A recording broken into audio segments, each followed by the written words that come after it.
सत श्री अकाल दर्शकों, मैं हाँ तुहाडा अपना होस्ट सतिंदर सिंह मीरथल। तुसी देख रहे हो TV 84 ਤੇ ਤੁਹਾਡਾ ਆਪਣਾ ਮਨਪਸੰਦ ਪ੍ਰੋਗਰਾਮ ਇੱਕ ਨਜ਼ਰ। ਜਿਵੇਂ ਕਿ ਤੁਸੀਂ ਜਾਣਦੇ ਹੋ ਕਿ ਅਸੀਂ ਉਹਨਾਂ ਸ਼ਖਸੀਅਤਾਂ ਨੂੰ ਤੁਹਾਡੇ ਰੂਬਰੂ ਕਰਵਾਉਂਦੇ ਹਾਂ ਜਿਨ੍ਹਾਂ ਨੇ ਵੱਖ-ਵੱਖ ਖੇਤਰ ਦੇ ਵਿੱਚ ਮੱਲਾਂ ਮਾਰੀਆਂ ਨੇ ਤੇ ਮਾਣ-ਤਾਣ ਹਾਸਿਲ ਕੀਤਾ ਹੈ। ਜੀ ਹਾਂ, ਅੱਜ ਇੱਕ ਅਜਿਹੀ ਸ਼ਖਸੀਅਤ ਸਾਡੇ ਨਾਲ ਸਟੂਡੀਓ ਦੇ ਵਿੱਚ ਮੌਜੂਦ ਹੈ ਜਿਨ੍ਹਾਂ ਨੇ ਰਾਜਨੀਤੀ ਦੇ ਖੇਤਰ ਦੇ ਵਿੱਚ ਬੜਾ ਮਾਣ-ਤਾਣ ਹਾਸਿਲ ਕੀਤਾ ਹੈ। ਜੀ ਹਾਂ, ਮੈਂ ਜ਼ਿਕਰ ਕਰ ਰਿਹਾ ਹਾਂ ਜੀ ਜਗਦੀਪ ਸਿੰਘ ਨਰੂਲਾ, ਜੋ ਕਿ ਕੋਆਰਡੀਨੇਟਰ ਨੇ ਪੰਜਾਬ ਵਪਾਰ ਸੈੱਲ ਦੇ ਅਤੇ ਅੰਮ੍ਰਿਤਸਰ ਸਾਊਥ ਹਲਕੇ ਦੇ ਇੰਚਾਰਜ ਨੇ। ਕਰਦੇ ਹਾਂ ਇਹਨਾਂ ਦੇ ਨਾਲ ਗੱਲਬਾਤ ਤੇ ਜਾਣਦੇ ਹਾਂ ਇਹਨਾਂ ਦੀ ਜ਼ਿੰਦਗੀ ਦੇ ਰਾਜਨੀਤੀ ਦੇ ਸਫ਼ਰ ਦੇ ਬਾਰੇ ਦੇ ਵਿੱਚ। ਸੋ ਸਭ ਤੋਂ ਪਹਿਲਾਂ ਨਰੂਲਾ ਸਾਹਿਬ ਜੀ, ਤੁਹਾਡਾ ਸਾਡੇ ਸਟੂਡੀਓ ਤੇ ਆਉਣ ਤੇ ਅਸੀਂ ਨਿੱਘਾ ਸਵਾਗਤ ਕਰਦੇ ਹਾਂ ਜੀ। ਪਿਆਰ ਭਰੀ ਸਤਿ ਸ੍ਰੀ ਅਕਾਲ ਪ੍ਰਵਾਨ ਕਰੋ ਜੀ। ਸਤਿ ਸ੍ਰੀ ਅਕਾਲ ਜੀ। ਨਰੂਲਾ ਜੀ, ਰਾਜਨੀਤੀ ਦਾ ਸਫ਼ਰ ਜਿਹੜਾ ਹੈ ਬੜਾ ਹੀ ਭੇਦ ਭਰਿਆ ਸਫ਼ਰ ਹੈ, ਸੰਘਰਸ਼ ਦਾ ਸਫ਼ਰ ਹੈ ਜੀ। ਪਲਾਂ ਦੇ ਵਿੱਚ ਕੀ ਹੋ ਜਾਂਦਾ ਹੈ ਕੁਝ ਨਹੀਂ ਪਤਾ, ਕਿਉਂਕਿ ਕਿਤੇ ਨਾ ਕਿਤੇ ਡੈਮੋਕ੍ਰੇਸੀ ਹੈ ਔਰ ਡੈਮੋਕ੍ਰੇਸੀ ਦੇ ਵਿੱਚ ਅਸੀਂ ਕਿਤੇ ਨਾ ਕਿਤੇ ਜਨਤਾ ਦੇ ਉੱਪਰ ਨਿਰਭਰ ਕਰਦੇ ਹਾਂ ਔਰ ਜਨਤਾ ਦੀ ਹਵਾ ਕਿੱਧਰ ਨੂੰ ਬਦਲ ਜਾਏ ਇਹਦਾ ਕੋਈ ਅੰਦਾਜ਼ਾ ਨਹੀਂ।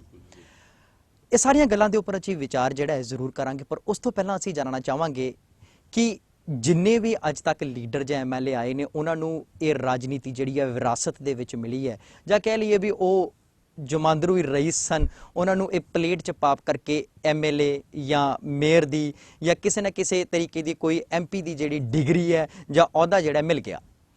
ਪਰ ਅਗਰ ਤੁਹਾਡੀ ਗੱਲ ਕਰੀਏ ਤਾਂ ਜਿੰਨਾ ਕੁ ਹੋਮਵਰਕ ਸਾਡਾ ਹੈ ਸਾਡੇ ਚੈਨਲ ਦਾ ਹੈ, ਆਪ ਜੀ ਜ਼ਮੀਨ ਤੋਂ ਜੁੜੇ ਹੋਏ ਹੋ, ਸ਼ੁਰੂਆਤ ਜਿਹੜੀ ਹੈ ਆਪਦੀ ਬੜੀ ਸਟਰਗਲਪੂਰਨ ਰਹੀ ਹੈ। ਅਸੀਂ ਜਾਣਨਾ ਚਾਹਾਂਗੇ ਤੁਹਾਡੇ ਪਿਛੋਕੜ, ਤੁਹਾਡੇ ਬਚਪਨ ਦੇ ਬਾਰੇ ਦੇ ਵਿੱਚ। ਦੇਖੋ ਜੀ, ਪਹਿਲਾ ਤਾਂ ਜਿਹੜਾ ਤੁਸੀਂ ਸਵਾਲ ਕੀਤਾ ਉਹ ਇਹ ਹੈ ਕਿ ਜਿਹੜਾ ਪੋਲੀਟਿਕਸ ਦੇ ਵਿੱਚ ਪਿਤਾ ਪੁਰਖੀ ਜਿਹੜਾ ਕੰਮ ਚੱਲਦਾ ਉਹ ਬੜਾ ਗਲਤ ਹੈ। ਪਿਓ MLA ਆ, ਪੁੱਤਰ ਬਣ ਗਿਆ, ਪੋਤਰਾ ਬਣ ਗਿਆ, ਇੱਕ ਤੇ ਉਹ ਬੜਾ ਗਲਤ ਕੰਮ ਹੈ। ਹਰ ਕਿਸੇ ਨੂੰ ਪੋਲੀਟਿਕਸ ਨੂੰ ਮੌਕਾ ਮਿਲਣਾ ਚਾਹੀਦਾ ਜੀ। ਪੋਲੀਟਿਕਸ ਐਸੀ ਹੈ ਕਿ ਚੇਂਜ ਆਏਗੀ, ਬਦਲਾਵ ਆਏਗਾ ਤੇ ਜਨਤਾ ਨੂੰ ਉਹਦਾ ਬੜਾ ਫਾਇਦਾ। ਬਿਲਕੁਲ ਠੀਕ ਹੈ। ਅਸੀਂ ਤਾਂ ਜ਼ਮੀਨ ਤੋਂ ਚੱਲੇ ਹਾਂ, ਸੰਗਤ ਦਾ ਸਾਥ ਹੈ। ਸਾਡਾ ਸਾਰਾ ਏਰੀਆ ਹਰਿਮੰਦਰ ਸਾਹਿਬ ਦੇ ਆਲੇ ਦੁਆਲੇ ਹੈ ਜੀ, ਔਰ ਸਾਰਾ ਜਿਹੜਾ ਏਰੀਆ ਔਰ ਸਾਰੀ ਸੰਗਤ ਜਿਹੜੀ ਹਰਿਮੰਦਰ ਸਾਹਿਬ ਦੇ ਨਾਲ ਜੁੜੀ ਹੈ। ਅਸੀਂ ਵੀ ਜਿਹੜਾ ਦਿਨ ਰਾਤ ਉੱਥੇ ਹੀ ਸੇਵਾ ਕਰਦੇ ਹਾਂ ਹਰਿਮੰਦਰ ਸਾਹਿਬ ਦੇ ਆਲੇ ਦੁਆਲੇ, ਤੇ ਸੰਗਤ ਦਾ ਪਿਆਰ ਸੀ, ਸੰਗਤ ਦਾ ਉਤਸ਼ਾਹ ਸੀ, ਉਹਨਾਂ ਮੈਨੂੰ ਇਸ ਕਾਬਲ ਬਣਾਇਆ। ਬਹੁਤ ਵਧੀਆ ਜੀ। ਔਰ ਅੱਜ ਮੈਨੂੰ ਕੈਂਡੀਡੇਟ ਬਣਾਇਆ ਮੇਰੇ ਸਾਥੀਆਂ ਨੇ, ਸੰਗਤ ਨੇ। ਬਹੁਤ ਅੱਛੀ ਗੱਲ ਹੈ ਜੀ। ਜੇਕਰ ਗੱਲ ਕਰੀਏ ਰਾਜਨੀਤੀ ਦੀ, ਤੁਸੀਂ ਜਿਵੇਂ ਜ਼ਿਕਰ ਕੀਤਾ ਵੀ ਸਾਊਥ ਹਲਕਾ ਜਿਹੜਾ ਤੁਹਾਡਾ ਹੈਗਾ ਅੰਮ੍ਰਿਤਸਰ ਦਾ ਜਿਹੜਾ ਮੇਨ ਧੁਰਾ ਜਿਹਨੂੰ ਮੰਨਿਆ ਗਿਆ ਸ਼ਹਿਰੀ ਹਲਕਾ, ਬਹੁਤ ਵੱਡੀ ਗੱਲ ਹੈ ਕਿ ਸੱਚਖੰਡ ਸ਼੍ਰੀ ਦਰਬਾਰ ਸਾਹਿਬ ਜਿਹੜਾ ਹੈ ਉਹਦਾ ਸ਼ਹਿਰੀ ਏਰੀਆ ਹਿੱਸਾ ਜਿਹੜਾ ਹੈ ਉਹ ਤੁਹਾਡੇ ਏਰੀਆ ਦੇ ਵਿੱਚ ਆਉਂਦਾ ਹੈ। ਬਿਲਕੁਲ। ਇਸ ਵੇਲੇ ਸੂਬੇ ਦੀ ਸਰਕਾਰ ਦੇ ਵਿੱਚ ਸ਼੍ਰੋਮਣੀ ਅਕਾਲੀ ਦਲ ਅਤੇ BJP ਦਾ ਗਠਬੰਧਨ ਦੀ ਸਰਕਾਰ ਜਿਹੜੀ ਹੈ ਬਣ ਕੇ ਬੈਠੀ ਹੋਈ ਹੈ। ਜੇਕਰ ਸਾਊਥ ਹਲਕੇ ਦੀ ਗੱਲ ਕਰੀਏ, ਕੀ ਕਮੀਆਂ ਜਿਹੜੀਆਂ ਨੇ ਸਾਊਥ ਹਲਕੇ ਦੇ ਵਿੱਚ ਇਸ ਵੇਲੇ ਸ਼ਹਿਰੀ ਸਾਊਥ ਹਲਕੇ ਦੇ ਵਿੱਚ ਨੇ? ਦੇਖੋ ਜੀ, ਸਭ ਤੋਂ ਪਹਿਲੀ ਗੱਲ ਤੇ ਇਹ ਹੈ ਕਿ ਜਦੋਂ ਕੈਪਟਨ ਅਮਰਿੰਦਰ ਸਿੰਘ ਜੀ ਦੀ ਸਰਕਾਰ ਸੀ, ਇਸ ਗੱਲ ਦਾ ਸਭ ਨੂੰ ਪਤਾ, ਭੁਲੇਖਾ ਨਹੀਂ, ਉਦੋਂ ਸਮੈਕ ਨਾਮ ਦੀ, ਨਸ਼ਾ ਨਾਮ ਦੀ ਕੋਈ ਚੀਜ਼ ਨਹੀਂ ਸੀ ਹੁੰਦੀ। ਇਹ 5, 7, 8 ਸਾਲ ਤੋਂ ਸੁਣਦੇ ਆ ਰਹੇ, ਸਮੈਕ ਆ ਗਈ, ਭੁੱਕੀ ਆ ਗਈ, ਨਸ਼ਾ ਆ ਗਿਆ। ਇਹ 8-10 ਸਾਲ ਤੋਂ ਐਸਾ ਚੱਕਰ ਵੀ ਚੱਲਿਆ ਕਿ ਘਰ ਘਰ ਵਿੱਚ ਸਮੈਕ ਵੜ ਗਈ ਆ। ਅੱਜ ਸੀਮੈਂਟ ਰੇਤ ਮੰਗਵਾਉਣਾ ਹੋਵੇ, ਉਹ ਲੇਟ ਆਏਗਾ, ਸਮੈਕ ਫੋਨ ਕਰੋ ਇਹਨਾਂ ਲੋਕਾਂ ਕੋਲੋਂ ਤੇ ਸਮੈਕ ਤੁਹਾਡੇ ਘਰ ਪਹਿਲੇ ਪਹੁੰਚ ਜਾਏਗੀ। ਇਹ ਨਸ਼ਾ ਜਿਹੜਾ ਘਰ ਘਰ ਵੜ ਗਿਆ, ਖਾਸ ਕਰਕੇ ਹਰਿਮੰਦਰ ਸਾਹਿਬ ਦੇ ਆਲੇ ਦੁਆਲੇ ਜਿਹੜਾ ਏਰੀਆ, ਉੱਥੇ ਬੱਚਿਆਂ ਦੀ ਬੜੀ ਬੁਰੀ ਹਾਲਤ ਹੋ ਗਈ ਹੈ। ਹਰ ਘਰ ਸਮੈਕ ਵੜ ਗਈ ਹੈ। ਇਹ ਬਹੁਤ ਗਲਤ ਕੰਮ ਹੋ ਗਿਆ ਜੀ, ਪੰਜਾਬ ਵਾਸਤੇ ਵੀ, ਸਾਡੇ ਹਲਕੇ ਵਾਸਤੇ ਵੀ, ਔਰ ਹਰਿਮੰਦਰ ਸਾਹਿਬ ਦੇ ਏਰੀਏ ਵਾਸਤੇ ਵੀ, ਜਿਹੜਾ ਗੁਰੂ ਰਾਮਦਾਸ ਜੀ ਨੇ ਇਹ ਨਗਰੀ ਆਪ ਵਸਾਈ ਸੀ। ਇਹ ਸਾਰਾ ਹਲਕਾ ਗੁਰੂ ਮਹਾਰਾਜ ਨੇ ਆਪਣੇ ਚਰਨ ਛੋਹ ਪ੍ਰਾਪਤ ਹਲਕਾ ਉਹਨਾਂ ਆਪ ਵਸਾਇਆ ਸੀ, ਪਰ ਉਸ ਹਲਕੇ ਵਿੱਚ ਅੱਜ ਸਮੈਕ ਵਿਕ ਰਹੀ ਹੈ। ਇਹ ਬਹੁਤ ਹੀ ਕਾਨੂੰਨੀ ਹਰਕਤ ਆ। ਬਿਲਕੁਲ। ਔਰ ਨਰੂਲਾ ਸਾਹਿਬ, ਅਗਰ ਗੱਲ ਕਰੀਏ, ਇੱਕ ਟਾਈਮ ਹੁੰਦਾ ਸੀਗਾ ਜਿਸ ਵੇਲੇ ਅੰਮ੍ਰਿਤਸਰ ਸ਼ਹਿਰ ਦਾ ਨਾਂ ਗੁਰੂਆਂ ਪੀਰਾਂ ਦੀ ਧਰਤੀ ਦੇ ਨਾਮ ਵਜੋਂ ਜਾਣਿਆ ਜਾਂਦਾ ਸੀ। ਇੱਕ ਐਸੀ ਜਰਖੇਜ਼ ਧਰਤੀ ਜਿਹਨੂੰ ਲੋਕੀ ਅਦਬ ਦੇ ਨਾਲ ਨਤਮਸਤਕ ਹੁੰਦੇ ਸੀ ਇਸ ਧਰਤੀ ਦੇ ਉੱਪਰ। ਪਰ ਅੱਜ ਜੇਕਰ ਅਸੀਂ ਸੋਸ਼ਲ ਮੀਡੀਆ ਦੇ ਵਿੱਚ ਦੇਖ ਲਈਏ ਜਾਂ ਕਿਸੇ ਵੀ ਅਖਬਾਰ ਦੀ ਸੁਰਖੀਆਂ ਦੇਖ ਲਈਏ ਜਾਂ ਕਿਸੇ ਵੀ TV ਚੈਨਲ ਦੀ ਬ੍ਰੇਕਿੰਗ ਨਿਊਜ਼ ਦੇਖ ਲਈਏ ਤਾਂ ਮਾਝੇ ਦਾ ਨਾਂ ਜਿਹੜਾ ਨਸ਼ੇ ਦੇ ਨਾਂ ਨਾਲ ਜੋੜਿਆ ਜਾਂਦਾ ਹੈ।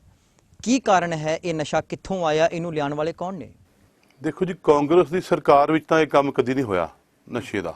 ਕੈਪਟਨ ਸਾਹਿਬ ਨੇ ਅੱਜ ਵੀ ਕਿਹਾ, ਬਠਿੰਡੇ ਦੀ ਰੈਲੀ ਵਿੱਚ ਉਹਨਾਂ ਕਿਹਾ ਸੀ, ਉਹਨਾਂ ਸੁਖਮਨੀ ਸਾਹਿਬ ਦੇ ਗੁਟਕਾ ਸਾਹਿਬ ਤੇ ਹੱਥ ਰੱਖ ਕੇ ਇਹ ਗੱਲ ਕਹੀ ਸੀ ਕਿ ਜੇ ਸਾਡੀ ਸਰਕਾਰ ਪੰਜਾਬ 'ਚ ਆਂਦੀ ਹੈ, ਸੰਗਤ ਸਾਨੂੰ ਮਾਣ ਦਿੰਦੀ ਹੈ, ਸਾਡੀ ਸਰਕਾਰ ਬਣਦੀ ਹੈ, ਅਸੀਂ 1 ਮਹੀਨੇ ਦੇ ਵਿੱਚ ਇਹ ਪੰਜਾਬ ਨਸ਼ਾ ਮੁਕਤ ਕਰ ਦਿਆਂਗੇ।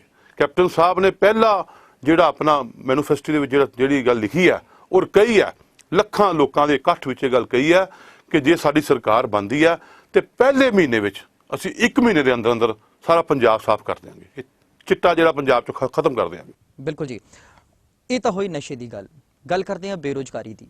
ਪੰਜਾਬ ਦੇ ਵਿੱਚ ਇਸ ਵੇਲੇ ਬੇਰੁਜ਼ਗਾਰੀ ਇੰਨੀ ਵੱਧ ਚੁੱਕੀ ਹੈ ਕਿ ਘਰ ਦੇ ਵਿੱਚ ਰੋਟੀ ਖਾਣ ਦੇ ਵੀ ਲਾਲੇ ਪਏ ਹੋਏ ਨੇ। ਦੇਖੋ ਜੀ, ਸਵੇਰ ਦਾ ਚੁੱਲ੍ਹਾ ਬਲਦਾ ਹੈ, ਦੁਪਹਿਰ ਦਾ ਪਤਾ ਨਹੀਂ, ਜੇ ਦੁਪਹਿਰ ਦਾ ਬਲਦਾ ਤੇ ਸ਼ਾਮ ਦਾ। ਗੱਲ ਨਾਲ ਬਿਲਕੁਲ ਸਹਿਮਤ ਆ ਜੀ। ਪੰਜਾਬੀ ਦੀ ਕਹਾਵਤ ਹੈ ਜੀ, ਬੜੀ ਗੱਲ ਵੇਖੋ ਵਧੀਆ, ਕਿ ਸਰਕਾਰ ਹੋ ਗਈ ਵਪਾਰੀ, ਵਪਾਰੀ ਹੋ ਗਏ ਨੰਗ। ਸਰਕਾਰ ਨੇ ਸਾਰੇ ਕਾਰੋਬਾਰ ਆਪਣੇ ਅੰਡਰ ਕਰ ਲਏ।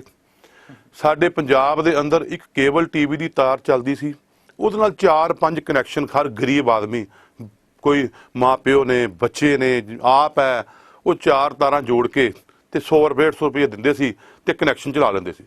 ਇਹਨਾਂ ਬਾਦਲਾਂ ਨੇ ਫਾਸਟਵੇ ਚੈਨਲ ਆਪਣਾ ਖਰੀਦ ਲਿਆ, ਆਪਣਾ ਬਣਾ ਲਿਆ, ਆਪ ਟੇਕ ਓਵਰ ਕਰ ਲਿਆ। ਇਹਨਾਂ ਨੇ ਆਪਣੇ ਅੰਡਰ ਕਰਕੇ ਹੁਣ 4 ਟੀਵੀ ਹੈ ਤੇ 4 ਕਨੈਕਸ਼ਨ ਹੋ ਗਏ।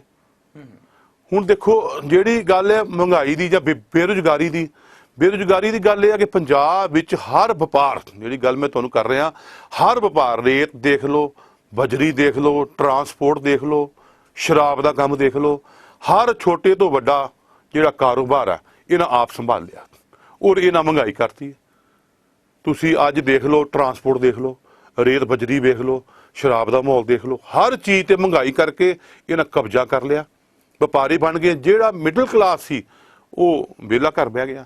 ਔਰ ਮੈਂ ਆਪਣੇ ਹਲਕੇ ਦੀ ਗੱਲ ਕਰਾਂ, ਸਾਊਥ ਹਲਕੇ ਦੀ, ਗੁਰੂ ਰਾਮਦਾਸ ਜੀ ਦੀ ਨਗਰੀ ਦੀ ਗੱਲ ਕਰਾਂ, ਤੇ ਉੱਥੇ ਸਾਡੇ ਏਰੀਏ ਦੇ ਅੰਦਰ ਤਕਰੀਬਨ 1.5 ਲੱਖ ਵੋਟਰ ਹੈ ਜੀ। ਔਰ 15-20 ਹਜ਼ਾਰ ਪਰਿਵਾਰ, ਤੁਹਾਡੀ ਬਿਲਕੁਲ ਗੱਲ ਠੀਕ ਹੈ, 15-20 ਹਜ਼ਾਰ ਪਰਿਵਾਰ ਜਿਹੜਾ ਬੇਰੁਜ਼ਗਾਰ ਹੈ, ਉਹਨਾਂ ਕੋਲ ਖਾਣ ਨੂੰ ਰੋਟੀ ਨਹੀਂ, ਬੱਚੇ ਪੜ੍ਹਾਉਣ ਲਈ ਕੋਈ ਪੈਸਾ ਨਹੀਂ ਉਹਨਾਂ ਕੋਲ, ਔਰ ਬੱਚੇ ਘਰ ਬੈਠੇ ਆ, ਪੜ੍ਹਾਈ ਤੋਂ ਪੈਸੇ ਨਹੀਂ ਕੋਲ। ਇਹ ਤਾਂ ਬੜਾ ਵੱਡਾ ਇੱਕ ਮੁੱਦਾ ਜੀ ਪੰਜਾਬ ਦਾ, ਬੇਰੁਜ਼ਗਾਰੀ, ਤੇ ਦੂਜਾ ਮੁੱਦਾ ਜਿਹੜਾ ਨਸ਼ਾ ਸਮੈਕ ਦਾ ਜੀ। ਇਹ ਦੋ ਜਿਹੜੇ ਨੇ ਮੁੱਦੇ ਸਭ ਤੋਂ ਪਹਿਲਾਂ ਹੱਲ ਹੋਣਗੇ। ਤੀਜਾ ਮੁੱਦਾ ਜਿਹੜਾ ਹੁੰਦਾ ਵਿਕਾਸ ਦਾ ਤਾਂ ਮੁੱਦਾ ਬਾਅਦ ਚੋਂ ਕਰਾਂਗੇ ਨਾ। ਸਭ ਤੋਂ ਪਹਿਲਾਂ ਤਾਂ ਮਸਲਾ ਰੋਜੀ ਰੋਟੀ ਦਾ। ਬਿਲਕੁਲ ਠੀਕ ਹੈ। ਰੋਟੀ ਦਾ ਮਸਲਾ ਸਭ ਤੋਂ ਪਹਿਲੇ ਹੈ ਜੀ। ਬਿਲਕੁਲ ਠੀਕ। ਜੇ ਘਰ ਨੂੰ ਖਾਣ ਨੂੰ ਰੋਟੀ ਨਹੀਂ ਮਿਲੇਗੀ, ਉੱਥੇ ਵਿਕਾਸ ਕੀ ਕਰੇਗਾ। ਬਿਲਕੁਲ ਠੀਕ। ਨਰੂਲਾ ਸਾਹਿਬ, ਇੱਥੇ ਮੈਂ ਗੱਲ ਹੋਰ ਕਰਨਾ ਚਾਹਾਂਗਾ ਕਿ ਅੱਜ ਤੋਂ 9 ਸਾਲ ਪਹਿਲੇ ਅਗਰ ਪਿੱਛੇ ਚਲੇ ਜਾਈਏ ਤਾਂ ਕੈਪਟਨ ਸਾਹਿਬ ਦੀ ਸਰਕਾਰ ਜਿਹੜੀ ਹੈ ਸੂਬੇ ਦੇ ਵਿੱਚ ਸੀਗੀ, ਤੁਹਾਡੇ ਕਹਿਣ ਦੇ ਮੁਤਾਬਕ ਬੜੇ ਅੱਛੇ ਕੰਮ ਹੋਏ ਆ। ਉਸ ਵੇਲੇ ਬੇਰੋਜ਼ਗਾਰੀ ਦੀ ਕੀ ਪੋਜੀਸ਼ਨ ਸੀਗੀ? ਕਿ ਬੇਰੋਜ਼ਗਾਰੀ ਉਸ ਵੇਲੇ ਖਤਮ ਹੋਈ ਹੈ? ਉਸ ਵੇਲੇ ਜਦੋਂ ਜ਼ਮੀਨ ਦਾ ਰੇਟ ਤੁਸੀਂ ਦੇਖੋ, ਕਾਰੋਬਾਰ ਦੇਖੋ, ਤੁਸੀਂ ਅੰਕੜੇ ਮਿਲ ਕੇ ਦੇਖ ਲਓ। ਇੱਕ ਜਿਹੜੀ ਜ਼ਮੀਨ ਲੱਖ ਰੁਪਏ ਦੀ ਸੀ, ਸਪੋਜ਼ ਕਰੋ, ਉਹ ਜ਼ਮੀਨ ਕੈਪਟਨ ਸਾਹਿਬ ਵੇਲੇ ਹੋ ਗਈ 5 ਲੱਖ ਦੀ, 10 ਲੱਖ ਦੀ ਹੋ ਗਈ। ਔਰ ਕੈਪਟਨ ਸਾਹਿਬ ਵੇਲੇ ਤਰੱਕੀ ਹੋਈ ਆ, ਲੋਕਾਂ ਦੀ ਬੇਰੁਜ਼ਗਾਰੀ ਦੂਰ ਹੋਈ ਹੈ, ਲੋਕਾਂ ਨੂੰ ਕਾਰੋਬਾਰ ਮਿਲੇ ਆ। ਕੈਪਟਨ ਸਾਹਿਬ ਦੀ ਇਹ ਸੋਚ ਕਦੀ ਨਹੀਂ ਹੋਈ ਕਿ ਮੈਂ ਜੱਫਾ ਪਾ ਕੇ ਆਪ ਹੀ ਸੰਭਾਲਣਾ ਸਭ ਕੁਝ। ਕੈਪਟਨ ਅਮਰਿੰਦਰ ਸਿੰਘ ਜੀ ਇੱਕ ਰੱਜੇ ਪੁੱਜੇ ਆਦਮੀ ਨੇ, ਰਈਸ ਆਦਮੀ ਆ, ਉਹਨਾਂ ਦੀ ਸੋਚ ਬਹੁਤ ਅੱਛੀ ਹੈ, ਬਹੁਤ ਵੱਡੀ। ਔਰ ਅੱਜ ਵੀ ਉਹਨਾਂ ਨੇ ਜਦੋਂ ਪ੍ਰਧਾਨ ਬਣੇ PPCC ਦੇ, ਪੰਜਾਬ ਪ੍ਰਦੇਸ਼ ਕਾਂਗਰਸ ਦੇ, ਉਹਨਾਂ ਇੱਕ ਹੀ ਗੱਲ ਕਹੀ ਕਿ ਮੈਂ ਤਾਂ ਹੁਣ ਇੱਕ ਵਾਰ ਮੁੱਖ ਮੰਤਰੀ ਬਣਨਾ, ਅੱਗੇ ਮੇਰੇ ਤੋਂ ਬਾਅਦ ਨਵੀਂ ਪੀੜ੍ਹੀ ਜਿਹੜੀ ਆਏਗੀ ਉਹ ਪੰਜਾਬ ਨੂੰ ਸੰਭਾਲੇਗੀ। ਕੈਪਟਨ ਸਾਹਿਬ ਦੀ ਸੋਚ ਬਹੁਤ ਵਧੀਆ, ਪੰਜਾਬ ਦੇ ਭਲੇ ਲਈ ਸੋਚ ਹੈ, ਨਾ ਕਿ ਕਾਲੀਆਂ ਲਈ ਭੈੜੀ ਸੋਚ ਹੈ। ਬਿਲਕੁਲ ਠੀਕ। ਕਾਲੀਆਂ ਦੀ ਸੋਚ ਤੇ ਕੈਪਟਨ ਸਾਹਿਬ ਦੀ ਸੋਚ ਤੇ ਜ਼ਮੀਨ ਅਸਮਾਨ ਦਾ ਫਰਕ ਹੈ। ਔਰ ਮੈਂ ਕਹਿੰਦਾ ਜੇ ਕੈਪਟਨ ਵਰਗਾ ਯੋਧਾ ਜੇ ਪੰਜਾਬ 'ਚ ਇੱਕ ਵਾਰ ਫਿਰ ਮੁੱਖ ਮੰਤਰੀ ਬਣ ਗਿਆ ਤੇ ਫਿਰ ਵਿਕਾਸ ਦੇਖਿਓ, ਬੇਰੁਜ਼ਗਾਰੀ ਦੇਖਿਓ, ਨਸ਼ਾ ਤੇ ਖਤਮ ਹੋ ਜਾਏਗਾ। ਬਿਲਕੁਲ ਬਿਲਕੁਲ ਜੀ। ਨਰੂਲਾ ਸਾਹਿਬ, ਇੱਥੇ ਇੱਕ ਮੈਂ ਗੱਲ ਬੜੇ ਦਾਅਵੇ ਦੇ ਨਾਲ ਕਰਨਾ ਚਾਹਾਂਗਾ ਕਿ ਕੈਪਟਨ ਸਾਹਿਬ ਦੀ ਸਰਕਾਰ ਸੀ, ਤੁਹਾਡੇ ਕਹੇ ਅਨੁਸਾਰ ਬੜੇ ਅੱਛੇ ਕੰਮ ਹੋਏ, ਬੇਰੁਜ਼ਗਾਰੀ ਦੂਰ ਹੋਈ, ਨਸ਼ਾ ਮੁਕਤ ਹੋਇਆ ਔਰ ਉਹਨਾਂ ਦੀ ਸੋਚ ਬੜੀ ਅੱਛੀ ਸੀਗੀ। ਠੀਕ ਹੈ, ਮੈਂ ਜਿਵੇਂ ਪਹਿਲੇ ਗੱਲ ਕਰਕੇ ਹਟਿਆ ਵੀ ਲੋਕਤੰਤਰ ਹੈ, ਡੈਮੋਕ੍ਰੇਸੀ ਹੈ, ਡੈਮੋਕ੍ਰੇਸੀ ਦੇ ਵਿੱਚ ਲੋਕਾਂ ਦਾ ਪਤਾ ਨਹੀਂ ਲੱਗਦਾ। ਦੁਬਾਰਾ ਬਾਦਲ ਸਰਕਾਰ ਆ ਗਈ, 5 ਸਾਲ ਲੋਕਾਂ ਨੇ ਬਾਦਲ ਸਰਕਾਰ ਦੇ ਕੰਮ ਵੀ ਦੇਖੇ, ਪਰ ਐਸਾ ਕੀ ਕਾਰਨ ਬਣ ਗਿਆ ਵੀ ਲੋਕਾਂ ਦੀ ਹਵਾ ਬਦਲ ਗਈ? ਜਿਨ੍ਹਾਂ ਦਾ ਤੁਹਾਡੇ ਕਹੇ ਅਨੁਸਾਰ ਕਾਂਗਰਸ ਦੇ ਉੱਪਰ ਯਕੀਨ ਸੀਗਾ, ਉਹ ਬਾਦਲ ਸਰਕਾਰ ਵਾਲੇ ਪਾਸੇ ਟੁੱਕ ਗਏ। ਦੇਖੋ ਜੀ, ਲੋਕਾਂ ਵਿੱਚ ਬੜਾ ਉਤਸ਼ਾਹ ਸੀ ਕਿ ਕਾਂਗਰਸ ਸਰਕਾਰ ਬਣਾਵਾਂਗੇ, ਕਾਂਗਰਸ ਸਰਕਾਰ ਆਏਗੀ। 117 ਹਲਕੇ ਆ ਪੰਜਾਬ ਦੇ। ਬਿਲਕੁਲ। ਤੁਸੀਂ ਦੇਖਿਆ ਨਾ, ਬੜੇ ਥੋੜੇ ਮਾਰਚਾਂ ਤੋਂ ਅਸੀਂ ਹਰੇ ਹਾਂ, ਕਿੱਥੋਂ 35 ਵੋਟਾਂ ਤੋਂ, ਕਿੱਥੋਂ 60 ਵੋਟਾਂ ਤੋਂ, ਕਿੱਥੋਂ 100 ਵੋਟਾਂ ਤੋਂ, ਕਿੱਥੋਂ 150 ਵੋਟ ਤੋਂ, ਕਿੱਥੋਂ 2-4 ਵੋਟਾਂ ਤੋਂ, ਬੜੇ ਘੱਟ ਅੰਕੜੇ ਨਾਲ ਤਕਰੀਬਨ ਸਾਰੀ 10,000 ਵੋਟ ਜਿਹੜੀ ਪੰਜਾਬ ਤੋਂ ਅਸੀਂ ਟੋਟਲ ਹਰੇ ਹਾਂ। ਉਹਦੇ ਨਾਲ ਜਿਹੜੀ ਸਾਡੀ ਸਰਕਾਰ ਪੰਜਾਬ 'ਚ 2012 ਬਣ ਨਹੀਂ ਸਕੀ। ਉਹਦਾ ਕਾਰਨ ਥੋੜਾ ਪਾਰਟੀ ਦੇ ਵਿੱਚ ਆਪਣੇ ਮਤਭੇਦ ਸਨ ਜੀ। ਬਿਲਕੁਲ ਠੀਕ। ਪਾਰਟੀ ਦੇ ਜਿਹੜੇ ਇੱਕ ਸੀਟ ਤੇ ਦੋ ਉਮੀਦਵਾਰ ਖੜੇ ਹੋ ਗਏ, ਜਿਹਨੂੰ ਟਿਕਟ ਮਿਲੀ ਦੂਜਾ ਉਮੀਦਵਾਰ ਨੂੰ ਕੋਈ ਮਨਾਨ ਨਹੀਂ ਗਿਆ। ਕੈਪਟਨ ਸਾਹਿਬ ਨੂੰ ਬੜਾ ਰੁਝੇਵਾਂ ਸੀ ਇਲੈਕਸ਼ਨ ਦਾ, ਉਸ ਚੱਕਰ ਦੇ ਵਿੱਚ ਜਿਹੜਾ ਔਰ ਉਹਦਾ ਸੰਗਤ ਨੂੰ ਜਿਹੜਾ ਹਰਜਾਨਾ ਭਰਨਾ ਪਿਆ। ਪੰਜਾਬ ਵਿੱਚ ਜਿਹੜਾ ਨਸ਼ਾ ਆ ਗਿਆ, ਬੇਰੁਜ਼ਗਾਰੀ ਆ ਗਈ ਹੈ, ਵਿਕਾਸ ਨਹੀਂ ਹੋਇਆ, ਪੰਜਾਬ ਦੀ ਬੁਰੀ ਅੱਜ ਹਾਲਤ ਹੈ। ਹਰ ਵਰਗ ਦਾ ਕਾਰੋਬਾਰ ਜਿਹੜਾ ਛੋਟੇ ਤੋਂ ਲੈ ਕੇ ਵੱਡੀ ਇੰਡਸਟਰੀ ਤੱਕ ਦੇ ਲੋਕਾਂ ਦੀ ਬਹੁਤ ਬੁਰੀ ਹਾਲਤ ਹੈ। ਅੱਜ ਤੁਸੀਂ ਦੇਖੋ ਪਿੰਡਾਂ ਦੇ ਵਿੱਚ ਹਰ ਰੋਜ਼ 4-5 ਜੱਟ ਜਿਹੜੇ ਪੰਜਾਬ ਦੇ ਵਿੱਚ ਸੁਸਾਈਡ ਕਰ ਰਹੇ ਨੇ। ਔਰ ਇੱਦਾਂ ਹੀ ਵਪਾਰੀਆਂ ਦੀ ਬੜੀ ਬੁਰੀ ਹਾਲਤ ਹੈ। ਅੱਜ ਹਰ ਵਪਾਰੀ ਪੰਜਾਬ ਦੇ ਕਰਜ਼ੇ ਵਿੱਚ, ਬੈਂਕ ਦੇ ਕਰਜ਼ੇ ਵਿੱਚ ਦੱਬਿਆ ਪਿਆ। ਹਰ ਵਪਾਰੀ, ਛੋਟੇ ਤੋਂ ਵੱਡਾ ਵਪਾਰੀ ਜਿਹੜਾ ਉਹਦੀ ਪੂਰੀ ਹਾਲਤ ਹੈ ਪੰਜਾਬ ਵਿੱਚ। ਬਿਲਕੁਲ ਜੀ। ਨਰੂਲਾ ਸਾਹਿਬ, ਅਗਰ ਅਸੀਂ ਜ਼ਿਕਰ ਕਰੀਏ ਤੇ ਅੰਮ੍ਰਿਤਸਰ ਸ਼ਹਿਰੀ ਹਲਕੇ ਦੇ ਸਾਊਥ ਹਲਕੇ ਦੇ ਇਸ ਵੇਲੇ ਆਪ ਇੰਚਾਰਜ ਹੋ। ਬਿਲਕੁਲ। ਪਰਮਾਤਮਾ ਕਿਰਪਾ ਕਰੇ, ਆਉਣ ਵਾਲਾ ਸਮਾਂ ਬਣਦਾ ਹੈ ਆਪ ਉੱਥੋਂ ਦੇ ਵਿਧਾਇਕ ਬਣ ਕੇ ਅਗਰ ਆਉਂਦੇ ਹੋ ਤਾਂ ਸਭ ਤੋਂ ਪਹਿਲਾ ਕੰਮ ਜਿਹੜਾ ਹੈ ਆਪ ਜੀ ਦਾ ਵਿਕਾਸ ਦੇ ਰਾਹ ਦੇ ਉੱਪਰ ਕਿਹੜਾ ਹੋਏਗਾ? ਦੇਖੋ ਜੀ, ਸਭ ਤੋਂ ਪਹਿਲੀ ਗੱਲ ਤੁਸੀਂ ਕੀਤੀ ਹੈ ਐਮਐਲਏ ਬਣ ਕੇ ਆਉਣ ਦੀ। ਪਰਮਾਤਮਾ ਮੈਨੂੰ ਸੇਵਾ ਦਾ ਮੌਕਾ ਦੇ। ਗੁਰੂ ਰਾਮਦਾਸ ਜੀ ਦੀ ਨਗਰੀ ਹੈ, ਮੈਂ ਉਹਨਾਂ ਦੇ ਚਰਨਾਂ ਜੀ, ਉੱਥੋਂ ਦਾ ਮੇਰਾ ਜੰਮਪਲ ਹੈ। ਬਿਲਕੁਲ ਗੁਰੂ ਰਾਮਦਾਸ ਜੀ ਦੇ ਘਰ ਦੇ ਨਾਲ ਹੀ ਮੇਰਾ ਘਰ ਹੈ, ਉੱਥੋਂ ਦਾ ਮੇਰਾ ਜੰਮਪਲ ਹੈ। ਉੱਥੇ ਹੀ ਜੰਮਣਾ, ਉੱਥੇ ਹੀ ਮਰਨਾ, ਉੱਥੇ ਹੀ ਰਹਿਣਾ, ਗੁਰੂ ਰਾਮਦਾਸ ਜੀ ਦੇ ਚਰਨਾਂ, ਸੰਗਤ ਦੇ ਚਰਨਾਂ 'ਚ ਰਹਿਣਾ। ਦੇਖੋ ਜਿਹੜੀ ਗੱਲ ਹੈ ਐਮਐਲਏ ਬਣ ਕੇ ਆਉਣ ਦੀ, ਉਹ ਗੱਲ ਇਹ ਹੈ ਜੀ, ਐਮਐਲਏ ਦਾ ਮਤਲਬ ਹੈ ਕਿ ਵੋਟਾਂ ਲੈ ਕੇ ਚੁਣਿਆ ਹੋਇਆ ਨੁਮਾਇੰਦਾ। ਠੀਕ। ਸਾਡੇ ਹਲਕੇ ਦੀ ਤੁਸੀਂ ਗੱਲ ਕੀਤੀ, ਜ਼ਿਕਰ ਕੀਤਾ, ਸਾਡੇ ਹਲਕੇ ਵੀ ਜਿਹੜਾ ਹੁਣ ਮੌਜੂਦਾ ਅਕਾਲੀ ਦਲ ਦਾ ਐਮਐਲਏ ਹੈ, 9 ਸਾਲ ਉਹਨੇ ਬਾਦਲਾਂ ਦੇ ਨਾਲ ਰਲ ਕੇ ਸਰਕਾਰ ਹੰਢਾਈ। ਉਹ ਰਲ ਕੇ ਜਿਹੜੇ ਇਕੱਠੇ ਆਪਣਾ ਸਿਆਸਤ ਚਲਾਉਂਦੇ ਰਹੇ, ਮੌਜਾਂ ਮਾਰਦੇ ਰਹੇ। ਪਰ ਅੱਜ ਉਹ ਦੁਬਾਰਾ ਸਾਡਾ ਐਮਐਲਏ ਜਿਹੜਾ ਉਹਨਾਂ ਨੂੰ ਗਾਲਾਂ ਕੱਢ ਰਿਹਾ, ਆਪਸ ਵਿੱਚ ਯੁੱਧ ਕਰ ਰਹੇ ਨੇ, ਲੜ ਰਹੇ, ਲੋਕਾਂ ਨੂੰ ਤਮਾਸ਼ਾ ਦਿਖਾ ਰਹੇ ਨੇ।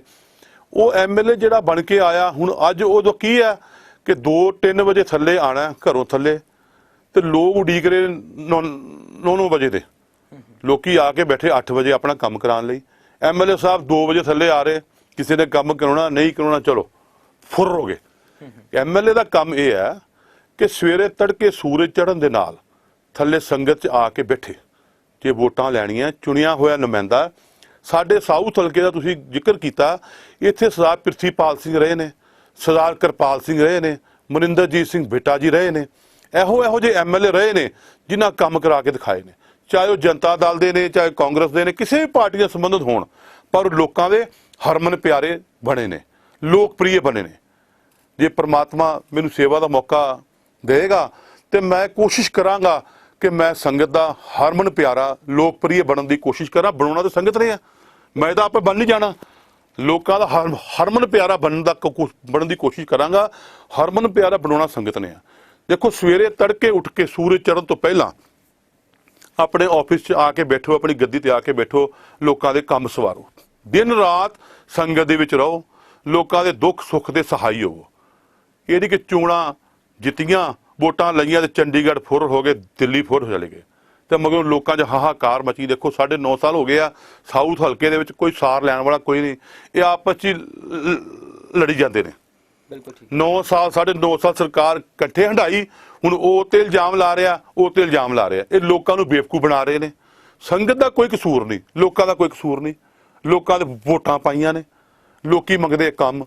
ਤੇ ਹਰ ਐਮਐਲਏ ਹੋਵੇ, ਕੌਂਸਲਰ ਹੋਵੇ, ਐਮਪੀ ਹੋਵੇ, ਉਹਦਾ ਫਰਜ਼ ਹੈ ਕਿ ਸਵੇਰੇ ਤੜਕੇ ਉੱਠ ਕੇ ਸੰਗਤ 'ਚ ਬੈਠੇ। ਬਿਲਕੁਲ ਠੀਕ ਜੀ। ਮੈਨੂੰ ਸੇਵਾ ਦਾ ਮੌਕਾ ਮਿਲੇਗਾ, ਮੈਂ ਤੜਕੇ ਸੂਰਜ ਚੜ੍ਹਨ ਤੋਂ ਪਹਿਲਾਂ ਸੰਗਤ 'ਚ ਆ ਕੇ ਬੈਠਾਂਗਾ ਔਰ ਸੰਗਤ ਦੀ ਕੋਸ਼ਿਸ਼ ਕਰਾਂਗਾ। ਗੁਰੂ ਮਹਾਰਾਜ ਮੇਰੇ ਤੇ ਮਿਹਰ ਕਰਨ, ਮੈਨੂੰ ਇਸ ਕਾਬਲ ਬਣਾਉਣ ਕਿ ਮੈਂ ਸੰਗਤ ਦੀ ਸੇਵਾ ਕਰ ਸਕਾਂ। ਬਿਲਕੁਲ ਜੀ। ਸੋ ਵੇਲਾ ਹੋ ਚੱਲਿਆ ਇੱਕ ਛੋਟੇ ਜਿਹੇ ਬ੍ਰੇਕ ਦਾ, ਛੇਤੀ ਮੁੜਦੇ ਹਾਂ ਛੋਟੇ ਜਿਹੇ ਬ੍ਰੇਕ ਤੋਂ ਬਾਅਦ। ਇੱਕ ਨਜ਼ਰ, ਇੱਕ ਨਜ਼ਰ, ਇੱਕ ਨਜ਼ਰ,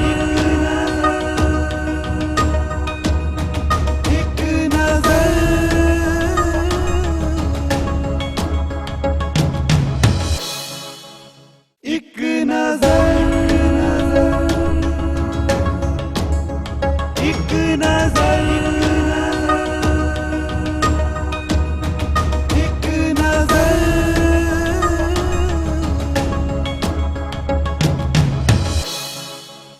ਬ੍ਰੇਕ ਤੋਂ ਬਾਅਦ ਤੁਹਾਡਾ ਇੱਕ ਵਾਰ ਫਿਰ ਤੋਂ ਸਵਾਗਤ ਹੈ। ਤੁਸੀਂ ਦੇਖ ਰਹੇ ਹੋ ਟੀਵੀ 84 ਤੇ ਤੁਹਾਡਾ ਆਪਣਾ ਮਨਪਸੰਦ ਪ੍ਰੋਗਰਾਮ ਇੱਕ ਨਜ਼ਰ। ਨਰੂਲਾ ਸਾਹਿਬ, ਅਗਰ ਇੱਥੇ ਇੱਕ ਹੋਰ ਗੱਲ ਦਾ ਜ਼ਿਕਰ ਕਰਨਾ ਜਿਹੜਾ ਮੈਂ ਬਹੁਤ ਬਿਹਤਰ ਸਮਝਾਂਗਾ, ਪਾਰਟੀ ਜਿਹੜੀ ਹੈ ਇਸ ਵੇਲੇ ਬੜੀ ਸਟਰੋਂਗ ਹੈ, ਕੋਈ ਸ਼ੱਕ ਨਹੀਂ ਇਹਦੇ ਵਿੱਚ, ਪਰ ਕੀ ਅਜਿਹਾ ਕਾਰਨ ਬਣ ਗਿਆ ਕਿ ਜਦੋਂ ਵੀ ਕਾਂਗਰਸ ਪਾਰਟੀ ਦੀ ਲਿਸਟ ਸਾਹਮਣੇ ਆਉਂਦੀ ਹੈ ਤੇ ਉਹਦੀ ਹੈੱਡ ਲਿਸਟ ਦੇ ਉੱਪਰ ਇੱਕ ਲੀਡਰ ਦਾ ਨਾਮ ਆਉਂਦਾ ਸੁਖਪਾਲ ਸਿੰਘ ਖਹਿਰਾ, ਕੀ ਐਸੇ ਕਾਰਨ ਬਣ ਗਏ ਕਿ ਸੁਖਪਾਲ ਸਿੰਘ ਖਹਿਰਾ ਨੂੰ ਕਾਂਗਰਸ ਪਾਰਟੀ ਛੱਡਣੀ ਪਈ ਔਰ ਛੱਡ ਕਰਕੇ ਆਮ ਆਦਮੀ ਪਾਰਟੀ ਜੁਆਇਨ ਕਰਨੀ ਪਈ, ਜਦਕਿ ਸੁਖਪਾਲ ਸਿੰਘ ਖਹਿਰਾ ਇੱਕ ਅਜਿਹਾ ਨਾਂ ਸੀ ਜਿਹੜਾ ਕਿ ਕਾਂਗਰਸ ਪਾਰਟੀ ਦੇ ਹਰ ਮੂਵਮੈਂਟ, ਹਰ ਮੀਟਿੰਗ ਦੇ ਵਿੱਚ ਅਗਾਂਹ ਹੋ ਕਰਕੇ ਬੰਦਾ ਸੀ ਔਰ ਉਹਦੀ ਸਟੇਟਮੈਂਟ ਜਿਹੜੀ ਹੈ ਹਮੇਸ਼ਾ ਅਖਬਾਰਾਂ ਦੀ ਸੁਰਖੀਆਂ ਬਣਦੀ ਸੀ। ਦੇਖੋ ਜੀ, ਸੁਖਪਾਲ ਸਿੰਘ ਖਹਿਰਾ ਸਾਹਿਬ ਚਾਹੁੰਦੇ ਨੇ ਕਿ ਮੈਂ ਰਾਤ ਤੋਂ ਪਹਿਲਾਂ ਵੱਡਾ ਲੀਡਰ ਬਣ ਜਾਵਾਂ, ਪਰ ਪੋਲਿਟਿਕਸ ਜਿਹੜੀ ਹੈ ਹੌਲੇ-ਹੌਲੇ ਚੱਲਦੀ ਹੈ। ਪੋਲਿਟਿਕਸ ਆਰਾਮ ਨਾਲ ਚੱਲਾਂਗੇ ਤਾਂ ਠੀਕ ਰਹੇਗਾ। ਉਹ ਤਾਂ ਚਾਹੁੰਦੇ ਮੈਂ ਰਾਤ ਤੋਂ ਪਹਿਲਾਂ ਕੈਪਟਨ ਸਾਹਿਬ ਤੋਂ ਵੱਡਾ ਮੈਂ ਲੀਡਰ ਬਣ ਜਾ। ਇਸ ਕਰਕੇ ਬਾਕੀ ਲੀਡਰਾਂ ਨੇ ਉਹਨਾਂ ਨੂੰ ਪਸੰਦ ਨਹੀਂ ਕੀਤਾ। ਪਾਰਟੀ ਦੀ ਜਿਹੜੀ ਰਣਨੀਤੀ ਸੀ ਉਸ ਢੰਗ ਦੇ ਨਾਲ ਉਹ ਕਾਢ ਨਹੀਂ ਕੱਢੇ ਔਰ ਉਹ ਅੱਜ ਵੀ ਚਾਹੁੰਦੇ ਨੇ ਕਿ ਮੈਂ ਆਮ ਆਦਮੀ ਪਾਰਟੀ ਦਾ ਮੁੱਖ ਮੰਤਰੀ ਬਣ ਜਾ, ਪ੍ਰਧਾਨ ਮੰਤਰੀ ਬਣ ਜਾ। ਇਹ ਗੱਲਾਂ ਪੋਲਿਟਿਕਸ ਨਹੀਂ ਚੱਲਦੀਆਂ। ਪੋਲਿਟਿਕਸ ਚੱਲਦੀ ਹੈ ਹੌਲੀ-ਹੌਲੀ, ਲੋਕਾਂ ਦੀ ਸੇਵਾ ਦੇ ਨਾਲ, ਸੰਗਤ ਦੀ ਸੇਵਾ ਨਾਲ। ਠੀਕ ਹੈ, ਪਾਰਟੀ ਟਿਕਟ ਦਿੰਦੀ ਹੈ, ਪਾਰਟੀ ਉਮੀਦਵਾਰ ਬਣਾਉਂਦੀ, ਪਰ ਬਣਾਉਣਾ ਸੰਗਤ ਨੇ ਹੈ ਜੀ। ਜੇ ਸੰਗਤ ਮੋਹਰ ਲਾਏਗੀ ਤਾਂ ਹੀ ਤੁਸੀਂ ਐਮਐਲਏ ਬਣੋਗੇ, ਮੰਤਰੀ ਬਣੋਗੇ, ਸੀਐਮ ਬਣੋਗੇ। ਪਰ ਖਹਿਰਾ ਸਾਹਿਬ ਚਾਹੁੰਦੇ ਕਿ ਰਾਤ ਤੋਂ ਪਹਿਲਾਂ ਮੈਂ ਆਪ ਹੀ ਮੁੱਖ ਮੰਤਰੀ ਬਣ ਜਾਵਾਂ, ਪ੍ਰਧਾਨ ਮੰਤਰੀ ਬਣ ਜਾਵਾਂ। ਉਹਦਾ ਇਹ ਜਵਾਬ ਹੈ ਜੀ। ਬਿਲਕੁਲ ਠੀਕ ਜੀ। ਆਮ ਆਦਮੀ ਪਾਰਟੀ ਦਾ ਜ਼ਿਕਰ ਹੋਇਆ ਹੈ। ਆਮ ਆਦਮੀ ਪਾਰਟੀ ਇੱਕ ਤੀਜੀ ਧਿਰ ਪੰਜਾਬ ਦੇ ਵਿੱਚ ਐਂਟਰ ਕਰਨ ਜਾ ਰਹੀ ਹੈ। ਐਮਪੀ ਦਾ ਇਲੈਕਸ਼ਨ ਹੋਇਆ, ਉਸ ਦੇ ਵਿੱਚ ਇਹਨਾਂ ਨੇ ਸੀਟਾਂ ਕੱਢੀਆਂ, ਕੁਝ ਕੁ ਸੀਟਾਂ ਕੱਢੀਆਂ, ਫਿਰ ਵੀ ਚਲੋ ਇੱਕ ਅੱਛੀ ਸ਼ੁਰੂਆਤ ਮੰਨੀ ਗਈ ਹੈ। ਹੁਣ ਇਸ ਵੇਲੇ 2017 ਦੇ ਇਲੈਕਸ਼ਨ ਦੇ ਵਿੱਚ ਪੂਰੀ ਤਿਆਰੀ ਦੇ ਨਾਲ ਆ ਰਹੀ ਹੈ। ਕਾਂਗਰਸ ਪਾਰਟੀ ਨੂੰ ਕਿੰਨਾ ਕੁ ਡਰ ਮਹਿਸੂਸ ਹੁੰਦਾ ਹੈ ਆਮ ਆਦਮੀ ਪਾਰਟੀ ਦੀ ਤੀਜੀ ਧਿਰ? ਦੇਖੋ ਜੀ, ਮੈਨੂੰ ਤਾਂ ਆਪਣੇ ਹਲਕੇ ਦਾ ਪਤਾ, ਵੈਸੇ ਪੰਜਾਬ ਦਾ ਵੀ ਸੁਣਦੇ ਰਹਿੰਦੇ। ਅਸੀਂ ਤਾਂ ਆਪਣੇ ਸਾਊਥ ਹਲਕੇ 'ਚ ਕਦੀ ਆਮ ਆਦਮੀ ਪਾਰਟੀ ਦਾ ਕੋਈ ਬੰਦਾ ਦੇਖਿਆ ਨਹੀਂ ਜੀ, ਨਾ ਕੋਈ ਆਇਆ ਨਾ ਦੇਖਿਆ। ਇਹਨਾਂ ਦੇ 4 ਐਮਪੀ ਜ਼ਰੂਰ ਬਣੇ ਸੀ, 2 ਇਹਨਾਂ ਤੋਂ ਲੜ ਲੁੜ ਕੇ ਭੱਜ ਭੁੱਜ ਗਏ ਆ ਤੇ 1-2 ਹੋਰ ਰਹਿ ਗਏ, ਉਹ ਵੀ ਸ਼ਰਾਬੀ ਗੁਆਬੀ ਨੇ। ਇਸ ਕਰਕੇ ਆਮ ਆਦਮੀ ਪਾਰਟੀ ਦਾ ਨਾਂ ਜ਼ਰੂਰ ਸੁਣਦੇ ਆ, ਪਰ ਵਰਕਰ, ਟੀਮ, ਸਾਥੀ ਜਿਹੜੇ ਆ ਉਹ ਜ਼ਮੀਨ ਤੇ ਕੁਝ ਨਹੀਂ ਵੇਖੀਦਾ, ਉਹਨਾਂ ਨੂੰ ਹਵਾ ਵਿੱਚ ਵੇਖੀਦਾ ਜੀ। ਬਿਲਕੁਲ ਜੀ, ਹਵਾ ਵਿੱਚ ਹੀ ਹੈ। ਖਾਸ ਕਰਕੇ ਸਾਡੇ ਸਾਊਥ, ਅੰਮ੍ਰਿਤਸਰ ਸਾਊਥ ਹਲਕੇ ਵਿੱਚ ਤਾਂ ਮੈਂ ਕਦੇ ਨਹੀਂ ਕੋਈ ਵੇਖਿਆ ਜੀ ਆਮ ਆਦਮੀ ਪਾਰਟੀ ਦਾ। ਬਿਲਕੁਲ ਜੀ।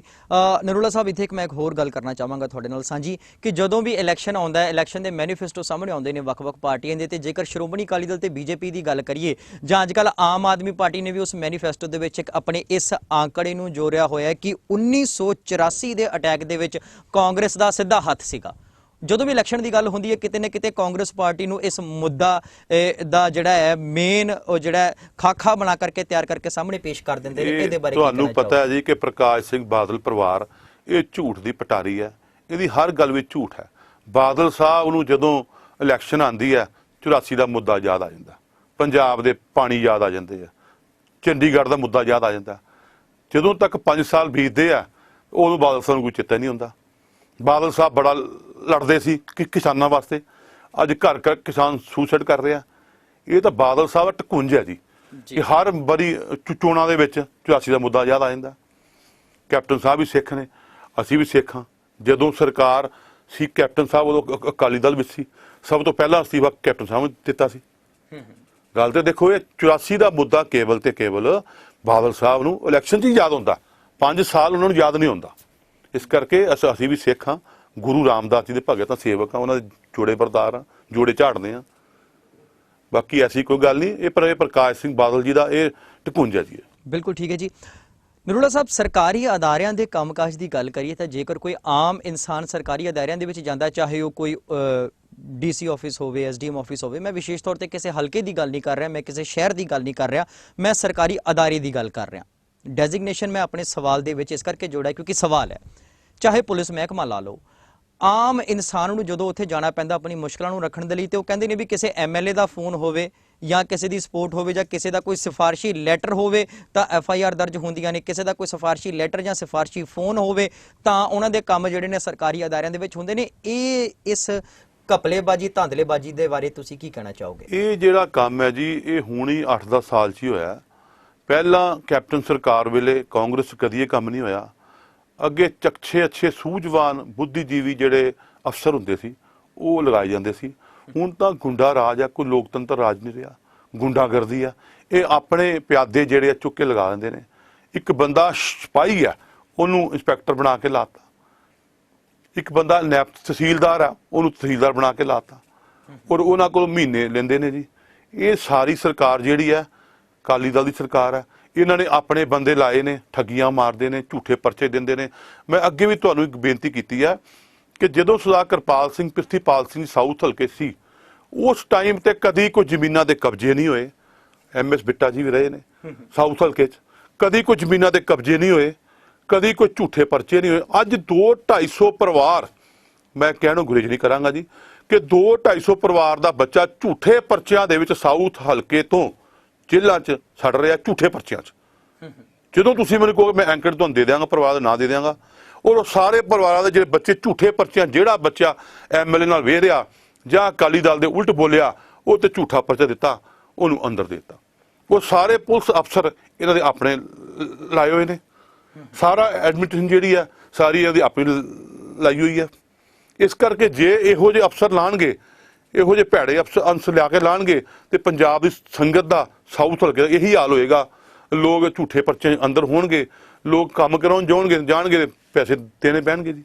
ਬਿਲਕੁਲ। ਨਰੋਲਾ ਸਾਹਿਬ, ਜਿਵੇਂ ਤੁਸੀਂ ਕਿਹਾ ਵੀ 200-250 ਜਿਹੜੇ ਪਰਿਵਾਰ ਨੇ ਐਸੇ ਜਿਨ੍ਹਾਂ ਦੇ ਬੱਚਿਆਂ ਦੇ ਉੱਪਰ ਝੂਠੇ ਪਰਚੇ ਦੇ ਕਰਕੇ ਉਹਨਾਂ ਨੂੰ ਅੰਦਰ ਕੀਤਾ ਹੋਇਆ ਜਾਂ ਉਹਨਾਂ ਤੇ ਤਸ਼ੱਦਦ ਕੀਤੀ ਜਾ ਰਹੀ ਹੈ, ਇਸ ਵੇਲੇ ਤੁਸੀਂ ਸਾਊਥ ਹਲਕੇ ਦੇ ਇੰਚਾਰਜ ਹੋ, ਤੁਹਾਡੇ ਵੱਲੋਂ ਕੋਈ ਕੋਸ਼ਿਸ਼ ਨਹੀਂ ਕੀਤੀ ਗਈ ਵੀ ਉਹਨਾਂ ਦੇ ਜਿਹੜੇ ਪਰਚੇ ਨੇ ਰੱਦ ਕਰਵਾਏ ਜਾਣ ਜਾਂ ਉਹਨਾਂ ਨੂੰ ਜੇਲ੍ਹ ਤੋਂ ਛੁਡਾਇਆ ਜਾਏ ਜਾਂ ਕੋਈ ਮਾਲੀ ਸਹਾਇਤਾ ਦਿੱਤੀ ਜਾਏ? ਅਸੀਂ ਤਾਂ ਰੋਜ਼ ਪ੍ਰੋਟੈਸਟ ਕਰਦੇ ਹਾਂ ਜੀ, ਤੁਸੀਂ ਮੇਰੀ ਦੇਖਦੇ ਹੋਵੋਗੇ ਨੈਟ ਤੇ ਵੀ, ਅਖਬਾਰਾਂ 'ਚ ਵੀ, ਅਸੀਂ ਰੋਜ਼ ਪ੍ਰੋਟੈਸਟ ਕਰਦੇ ਹਾਂ। ਥਾਣੇ ਜਾਂਦੇ ਹਾਂ, SHO ਬੂਹਾ ਮਾਰ ਲੈਂਦਾ, ਮਿਲਣ ਜਾਂਦੇ ਹਾਂ ਉੱਠ ਕੇ ਦੌੜ ਜਾਂਦਾ, ਸਵਾਲ ਦਾ ਜਵਾਬ ਨਹੀਂ ਸਾਨੂੰ ਦਿੰਦੇ। ਅੱਛਾ ਜੀ। ਔਰ ਇਹ ਬਿਲਕੁਲ ਸਹੀ ਗੱਲ ਹੈ। ਸਾਡੇ 9 ਸਾਲ ਤੋਂ ਸਾਡੇ ਇਸ ਹਲਕੇ ਦੇ ਵਿੱਚ ਜਿੰਨੇ ਪਰਚੇ ਹੋਏ ਨੇ, ਪੰਜਾਬ ਦੇ ਕਿਸੇ ਹਲਕੇ 'ਚ ਇੰਨੇ ਪਰਚੇ ਨਹੀਂ ਹੋਏ, ਇੰਨੇ ਪਰਿਵਾਰ ਅੰਦਰ ਨਹੀਂ ਹੋਏ। ਔਰ ਤੁਸੀਂ ਦੇਖੋ ਜਿੰਨੀਆਂ ਜ਼ਮੀਨਾਂ ਦੇ ਕਬਜ਼ੇ ਇਹ ਸਾਡੇ 9 ਸਾਲ ਦੇ ਵਿੱਚ ਸਾਡੇ ਸਾਊਥ ਹਲਕੇ 'ਚ ਹੋਏ ਨੇ, ਕਿਤੇ ਨਹੀਂ ਹੋਏ ਜੀ। ਇਹ ਕਬਜ਼ੇ, ਇਹ ਝੂਠੇ ਪਰਚੇ, ਇਹ ਰੁਜ਼ਗਾਰ ਦਾ ਮਾਮਲਾ, ਬੇਰੁਜ਼ਗਾਰੀ ਦਾ ਮਾਮਲਾ, ਇਹ ਬਹੁਤ ਜ਼ਿਆਦਾ ਵੱਧ ਚੁੱਕਾ। ਅੱਜ ਸਾਨੂੰ ਲੋੜ ਹੈ ਪੰਜਾਬ 'ਚ ਬਦਲਾਵ ਲਿਆਉਣ ਦੀ, ਔਰ ਮੈਂ ਇਹੀ ਤੁਹਾਨੂੰ ਬੇਨਤੀ ਕਰਾਂਗਾ, ਤੁਸੀਂ ਵੀ ਪੰਜਾਬ ਦੀ ਆਵਾਜ਼ ਬਣੋ, ਸਾਡਾ ਸਾਥ ਦਿਓ। ਪੰਜਾਬ 'ਚ ਬਦਲਾਵ ਆਏਗਾ ਤੇ ਲੋਕਾਂ ਦਾ ਭਲਾ।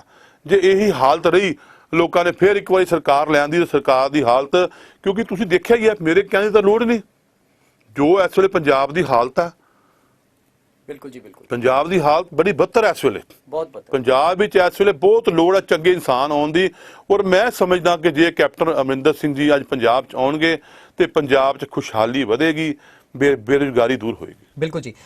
ਮੈਂ ਇੱਕ ਸਵਾਲ ਹੋਰ ਇੱਥੇ ਕਰਨਾ ਚਾਹਾਂਗਾ ਵੀ ਅਗਰ ਅਸੀਂ ਦੇਖਦੇ ਹਾਂ ਵੀ ਕਿਸੇ MLA ਨੂੰ ਜਾਂ ਕਿਸੇ ਲੀਡਰ ਨੂੰ ਜਾਂ ਕਿਸੇ ਸਰਕਾਰੀ ਅਦਾਰੇ ਨੂੰ ਜਾਂ 4 ਵਲੰਟੀਅਰਸ ਵੀ ਖੜੇ ਹੋ ਜਾਣ, ਤਾਂ ਉਹਨਾਂ ਦੇ ਨਾਲ ਬਹੁ ਗਿਣਤੀ ਦੇ ਵਿੱਚ ਨੌਜਵਾਨ ਜਿਹੜੇ ਨੇ ਜਾਂ ਹੋਰ ਤਰੀਕੇ ਦੇ ਨੇ ਜਿਹੜੇ ਸਪਸ਼ਟ ਤੌਰ ਤੇ ਲੱਗਦੇ ਨੇ ਵੀ ਸ਼ਾਇਦ ਇਹਨਾਂ ਨੇ ਗੁੰਡੇ ਪਾਲੇ ਹੋਣ। ਇਹ ਇਸ ਤਰ੍ਹਾਂ ਦੀ ਗੁੰਡਾਗਰਦੀ, ਇਸ ਤਰ੍ਹਾਂ ਦੀ ਬਦਮਾਸ਼ੀ ਜਿਹੜੀ ਹੈ, ਇਹ ਰਾਜਨੀਤੀ 'ਚ ਕਿੰਨੀ ਕੁ ਜਾਇਜ਼ ਹੈ? ਬਿਲਕੁਲ। ਇਹ ਕੰਮ ਸ਼ੁਰੂ ਕੀਤਾ ਜੀ ਬਿਕਰਮ ਸਿੰਘ ਮਜੀਠੀਆ ਨੇ। ਪੰਜਾਬ ਵਿੱਚ ਕਦੀ ਇਹ ਕੰਮ ਨਹੀਂ ਸੀ ਹੋਇਆ।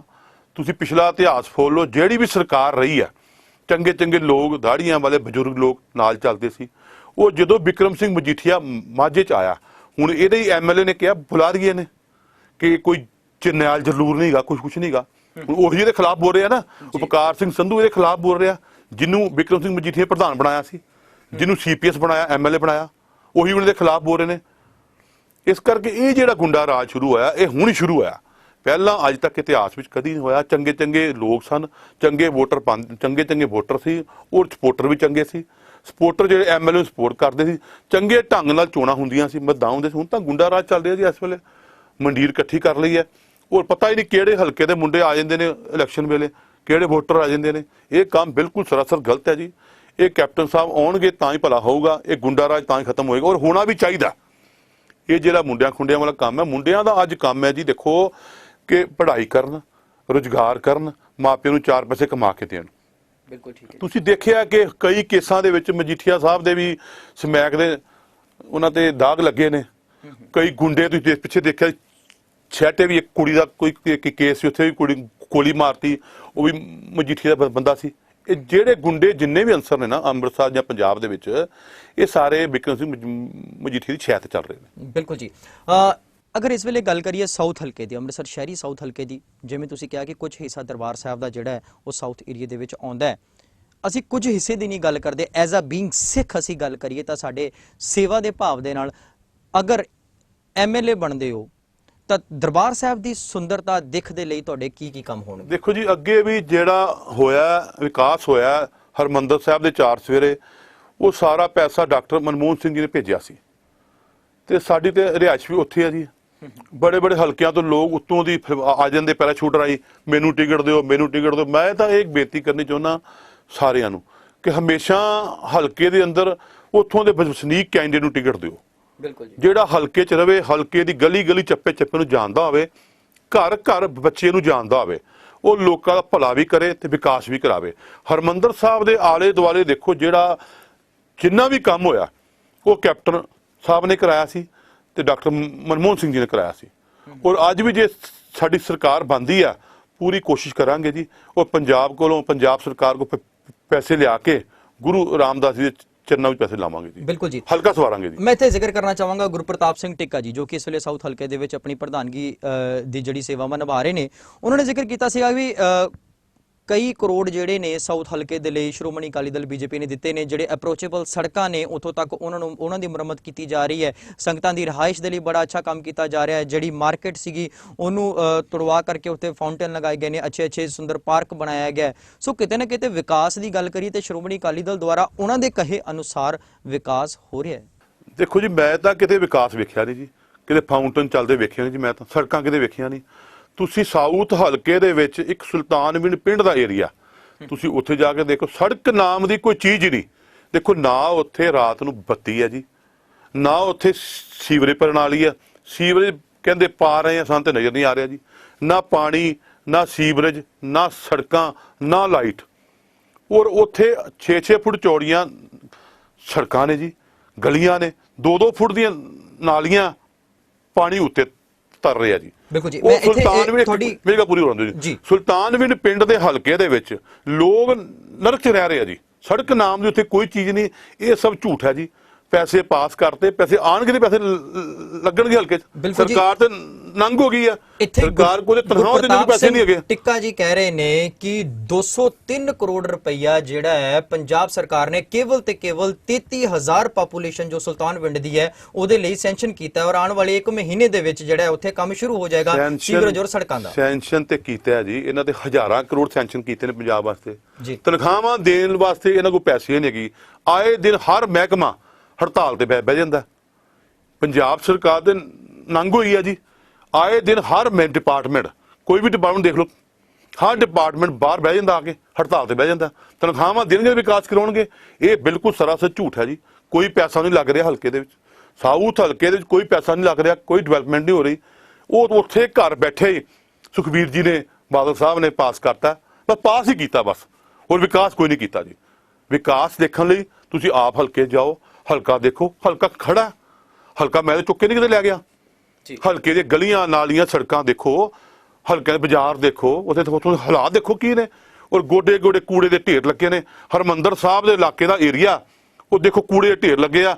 ਹਫਤਾ ਤੋਂ ਕੂੜਾ ਨਹੀਂ ਚੁਕਾਉਂਦੇ ਜੀ, ਕਿਉਂਕਿ ਕਾਰਪੋਰੇਸ਼ਨ ਨੂੰ ਦੇਣ ਜੂਗੇ ਤਨਖਾਹਾਂ ਨਹੀਂ ਗਈਆਂ, ਉਹ ਕੂੜਾ ਨਹੀਂ ਚੁੱਕਦੇ ਜੀ। ਅੱਜ ਜਿੰਨੀ ਗੰਦਗੀ ਇਹਨਾਂ ਨੇ ਅੰਮ੍ਰਿਤਸਰ ਸ਼ਹਿਰ 'ਚ ਪਾਤੀ ਹੈ ਜੀ ਅਕਾਲੀ ਦਲ ਨੇ, ਔਰ ਮੈਂ ਆਪਣੀ ਜ਼ਿੰਦਗੀ 'ਚ ਕਦੀ ਨਹੀਂ ਦੇਖੀ ਜੀ। ਔਰ ਮੈਂ ਅੱਜ ਇਹ ਗੱਲ ਬਾਰ-ਬਾਰ ਕਹਿੰਦਾ, ਇਸੇ ਬਿਲਕੁਲ ਝੂਠ ਹੈ ਜੀ। ਕੋਈ ਵਿਕਾਸ ਨਹੀਂ ਸਾਡੇ ਹਲਕੇ ਦੇ ਵਿੱਚ। ਇਹ 200 ਕਰੋੜ 400 ਕਰੋੜ ਇਹ ਸਭ ਗੱਲਾਂ ਨੇ ਜੀ। ਉਹ ਤੁਸੀਂ ਦੇਖ ਹੀ ਰਹੇ ਹੋ। ਜਦੋਂ ਪੈਸਾ ਹੀ ਕੋਈ ਨਹੀਂ ਲੱਗ ਰਿਹਾ, ਫਿਰ ਐਵੇਂ ਟੀਵੀ ਦੇ ਆ ਕੇ ਆਪਾਂ 200 ਕਰੋੜ ਲੱਗ ਗਿਆ, 400 ਕਰੋੜ ਲੱਗ ਗਿਆ, 500 ਕਰੋੜ ਲੱਗ ਗਿਆ ਜੀ। ਇਹ ਬਿਲਕੁਲ ਸਰਾਸਰ ਝੂਠ ਹੈ ਜੀ। ਯਾਨੀ ਕਿਤੇ ਨਾ ਕਿਤੇ ਇਹ ਵਿਕਾਸ ਦੀਆਂ ਗੱਲਾਂ ਨੇ ਕਾਗਜ਼ ਤੱਕ ਸੀਮਿਤ ਨੇ। ਬਿਲਕੁਲ ਜੀ, ਬਿਲਕੁਲ ਸਭ ਝੂਠ ਹੈ ਜੀ। ਰੂਬਰੂ ਨਹੀਂ ਆਈਆਂ ਨਾ ਜੀ ਨਾ, ਸਭ ਝੂਠ ਹੈ ਜੀ। ਤੁਸੀਂ ਆਪ ਦੇਖੋ ਨਾ ਜਾ ਕੇ, ਤੁਸੀਂ ਹਲਕੇ ਨੂੰ ਮੰਨ ਲੈਨੇ ਜੀ ਹਰ ਗੱਲ ਨੂੰ। ਆਉਣ ਵਾਲੇ ਸਮੇਂ ਦੇ ਵਿੱਚ ਅਗਰ ਪੰਜਾਬ ਦੇ ਵਿੱਚ ਕਾਂਗਰਸ ਦੀ ਸਰਕਾਰ ਆਂਦੀ ਹੈ, ਕੈਪਟਨ ਸਾਹਿਬ ਦੀ ਸਰਕਾਰ ਆਂਦੀ ਹੈ, ਕੀ ਇਹ ਵਿਕਾਸ ਦੇ ਕੰਮ ਹੋਣਗੇ? ਔਰ ਸਭ ਤੋਂ ਪਹਿਲਾਂ ਵਿਕਾਸ ਦਾ ਕਿਹੜਾ ਕੰਮ ਹੋਏਗਾ? ਕੀ ਮੈਨੀਫੈਸਟੋ ਤਿਆਰ ਕੀਤਾ? ਦੇਖੋ ਜੀ, ਮੈਂ ਤਾਂ ਪਹਿਲੀ ਵਾਰ ਹੀ ਲੱਗਾ ਚੋਣਾਂ ਦੇ ਵਿੱਚ। ਮੈਂ ਅੱਗੇ ਵਿਧਾਇਕ ਨਹੀਂ ਬਣਿਆ, ਨਾ ਮੈਂ ਅੱਗੇ ਕਦੀ ਗਿਆ ਹਾਊਸ ਦੇ ਵਿੱਚ। ਜੇ ਪ੍ਰਮਾਤਮਾ ਨੇ ਮੈਨੂੰ ਸੇਵਾ ਦਾ ਮੌਕਾ ਦਿੱਤਾ, ਫਿਰ ਮੈਨੂੰ ਭਾਵੇਂ ਆਪਣੇ ਮੰਤਰੀ ਸਾਹਿਬ ਨਾਲ, ਚਾਹੇ ਚੀਫ ਮਿਨਿਸਟਰ ਨਾਲ ਲੜਾਈ ਕਰਨੀ ਪਵੇ, ਧੱਕਾ ਕਰਨਾ ਪਵੇ, ਮੈਂ ਤਾਂ ਲੜ ਕੇ ਪੈਸੇ ਲਿਆਵਾਂਗਾ ਜੀ। ਔਰ ਆਪਣੇ ਸਭ ਤੋਂ ਪਹਿਲਾਂ ਆਪਣੇ ਹਲਕੇ ਦਾ ਵਿਕਾਸ ਕਰਾਵਾਂਗਾ, ਕਿਉਂਕਿ ਪੰਜਾਬ ਵਿਧਾਨ ਸਭਾ 'ਚ ਮੈਂ ਕਦੀ ਨਹੀਂ ਗਿਆ ਜੀ ਅੱਗੇ। ਔਰ ਹੁਣ ਇਸ ਵੇਲੇ ਮੈਂ ਇਕੱਲੀ ਆਪਣੇ ਹਲਕੇ ਦੀ ਗੱਲ ਹੀ ਕਰਾਂਗਾ। ਮੈਂ ਆਪਣੇ ਹਲਕੇ ਵਾਸਤੇ ਤਾਂ ਮੈਂ ਕੈਪਟਨ ਸਾਹਿਬ ਨਾਲ ਵੀ ਮੈਂ ਲੜ ਪਾਂਗਾ ਜੀ। ਯਾਨੀ ਕਿ ਜਗਦੀਪ ਸਿੰਘ ਨਰੂਲਾ ਹਾਂ, ਕਿਤੇ ਨਾ ਕਿਤੇ ਬਿਲਕੁਲ ਜੀ, ਬਿਲਕੁਲ। ਪੂਰੇ ਤਰੀਕੇ ਦੇ ਨਾਲ ਔਰ ਜੋਸ਼ ਦੇ ਨਾਲ ਬਿਲਕੁਲ। ਸਾਊਥ ਹਲਕੇ ਦੇ ਵਿੱਚ ਆਪਣੀ ਪਾਰਟੀ ਦੀ ਜੋ ਇੰਚਾਰਜਸ਼ਿਪ ਨੂੰ ਨਿਭਾ ਰਹੇ ਨੇ। ਸਵੇਰੇ ਪ੍ਰਮਾਤਮਾ ਅੱਗੇ ਅਰਦਾਸ ਕਰਕੇ ਘਰੋਂ ਤੁਰਦੇ ਆ ਜੀ ਕਿ ਪ੍ਰਮਾਤਮਾ ਜੋ ਕਰਾਏਗਾ ਉਹ ਸਾਡੇ ਵਾਸਤੇ ਚੰਗਾ ਹੀ ਕਰਾਏਗਾ, ਔਰ ਅਸੀਂ ਅਰਦਾਸ ਵੀ ਕਰਦੇ ਆ। ਜੇ ਪ੍ਰਮਾਤਮਾ ਨੇ ਮੈਨੂੰ ਸੇਵਾ ਦਾ ਮੌਕਾ ਦਿੱਤਾ ਤੇ ਇਸ ਗੱਲ ਦਾ ਮੈਂ ਆਸ਼ਵਾਸਨ ਵਿਸ਼ਵਾਸ ਜ਼ਰੂਰ ਤੁਹਾਨੂੰ ਦਵਾਨਾ ਕਿ ਮੈਂ ਆਪਣੇ ਹਲਕੇ ਵਾਸਤੇ ਰਾਤ ਦਿਨ ਇੱਕ ਕਰ ਦਿਆਂਗਾ, ਔਰ ਸਵੇਰੇ ਤੜਕੇ ਉੱਠ ਕੇ ਹਲਕੇ ਦੀ ਸੰਗਤ ਦੇ ਵਿੱਚ ਲੋਕਾਂ 'ਚ ਬੈਠਾਂਗਾ, ਦਿਨ ਰਾਤ ਰਵਾਂਗਾ ਹਲਕੇ ਵਿੱਚ, ਔਰ ਮੈਂ ਹਲਕੇ ਤੋਂ ਭੱਜਾਂਗਾ ਨਹੀਂ। ਜਿਹੜੇ ਐਮਐਲਏ ਲੋਕ ਨੇ ਮੰਤਰੀ ਬਣ ਕੇ ਹਲਕਾ ਛੱਡ ਕੇ ਭੱਜ ਜਾਂਦੇ ਨੇ, ਮੈਂ 5 ਸਾਲ ਜਿਹੜਾ ਉਹ ਜੇ ਪ੍ਰਮਾਤਮਾ ਨੇ ਮੈਨੂੰ ਸੇਵਾ ਦਿੱਤੀ, ਮੈਂ ਦਿਨ ਰਾਤ ਸਵੇਰੇ ਸੂਰਜ ਚੜ੍ਹਨ ਤੋਂ ਪਹਿਲਾਂ ਹਲਕੇ 'ਚ ਬੈਠਾਂਗਾ ਔਰ ਹਲਕੇ ਦੇ ਲੋਕਾਂ ਦੇ ਕੰਮ ਕਰਾਵਾਂਗਾ, ਹਲਕੇ ਦਾ ਵਿਕਾਸ ਕਰਾਵਾਂਗਾ ਜੀ।